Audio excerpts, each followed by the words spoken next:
jangan guna wifi awam atau public wifi untuk transaksi bank. Wifi percuma ni boleh jadi perangkap. Jangan guna wifi awam, public wifi untuk buat transaksi bank.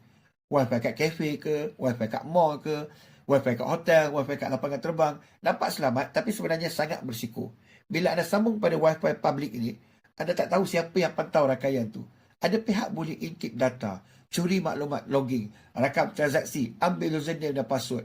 Sekali maklumat bocor, akaun bank anda boleh sapu bersih. Yang paling bahaya, ramai buat benda ni tanpa sedar. Cek baki, transfer duit, login internet banking, guna e-wallet.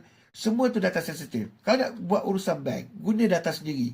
Guna rakaian dipercayai, elakkan wifi percuma. Dan satu lagi, kalau terpaksa juga guna public wifi, jangan login bank. Jangan simpan password, jangan buat transaksi. Wifi awam memang percuma tapi risikonya mahal. Jangan tukar keselamatan akaun dengan internet percuma. Jaga duit, jaga data, jaga diri.